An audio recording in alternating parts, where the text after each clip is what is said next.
Bismillahirrahmanirrahim. Assalamu alaikum, my dear students. How are you? I hope you are enjoying the best of health. I welcome you in my class that is English for grade 5. We are learning Unit 2. Unit 3, its title is We All Are Equal. My dear fellow teachers, this lesson plan, PowerPoint presentation, worksheet links are given. You may click it, download it, follow it as it is, or modify it for your convenience. I'm going to deliver my lecture according to this lesson plan. Yes, my dear children, today we are going to learn about digraphs. Before this in English for grade 4, I have already taught you about digraphs. I hope you remember. If not, you may watch this video lecture again. And we are going to learn further to articulate, practice, and syllabify words containing digraphs. This is our today's SLO. Let's start with the name of Allah subhanahu wa ta'ala. Allah mentions in Quran, Surah Ibrahim, verse 24, have you not considered how Allah subhanahu wa ta'ala presents an example, making a good word like a good tree, whose root is firmly fixed and its branches high in the sky? Yes, my dear children, this beautiful verse tells us words are like trees, and how the trees are like, what is the structure of tree? There are branches in it. And what is structure of a word? There are letters in it.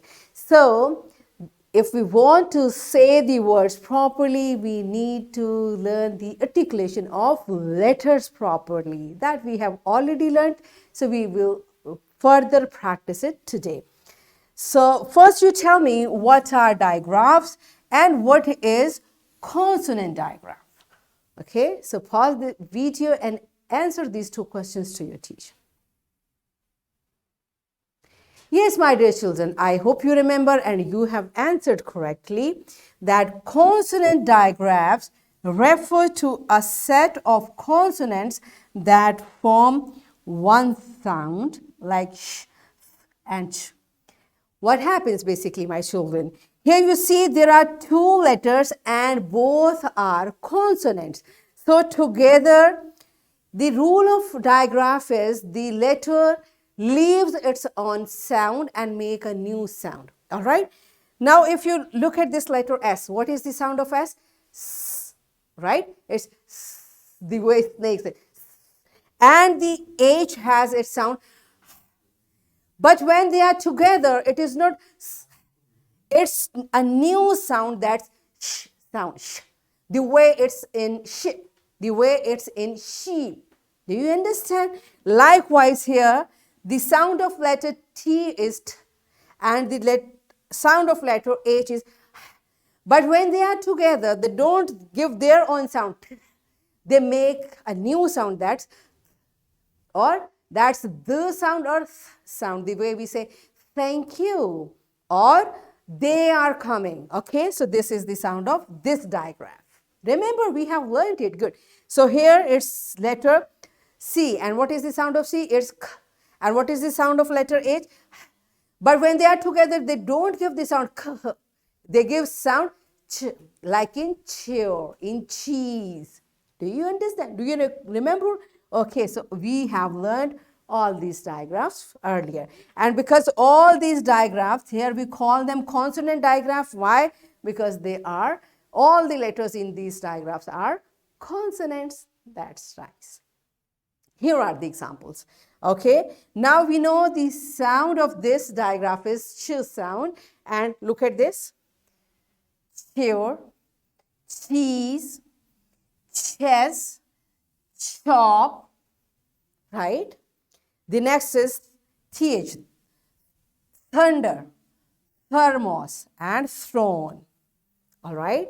The next is wh, whisk, whisper, wheat, right? Shovel, stream, and shell, right?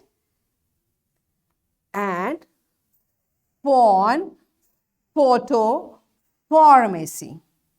You see, this digraph has a different sound than the letters which are forming this digraph. Okay, so we should remember the rule that this digraph gives a new sound and the letters leave their own sound and they are pronounced with a new sound as one unit, that is one sound. Okay, all right, so are you clear with the concept? So it's time for an activity.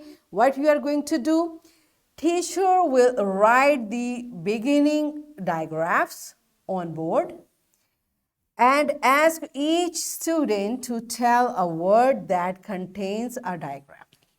Okay, so this is how we are going to perform the activity. Pause the video, enjoy this activity, and then come back. Yes, my dear children, are you done with it? Good job. So it's time to practice from your book. You will choose the suitable digraph to complete the word for each sentence. You will read the sentences and better, this word is incomplete. You have to select a correct digraph out of these three to complete this word. Likewise for each sentence. So pause the video and complete this exercise in your book. Yes, my dear children, are you done with it? Good job. So it's time for your homework. You will write 10 sentences using consonant digraphs and syllabify the words. So and here is a worksheet. My dear fellow teachers, this worksheet, lesson plan, PowerPoint presentation links are given. You may click it, download it, and kindly provide printed worksheet to students for practice. And my dear children, what you are going to do, you will unscrabble the word. So you will rearrange the word, you will make the word, and you will identify the digraph in each word. So in this way, we have learned to articulate, practice, and syllabify words containing digraphs. And we achieved our SLO to articulate, practice, and syllabify words containing digraphs. Are we done with it? Yes, and we thoroughly enjoyed doing it. That's it for today. Tomorrow I'll come again with a very interesting lesson. Till that time, keep learning, keep practicing. Take very good care of yourself and the people around you. Thank you and Allah Hafiz.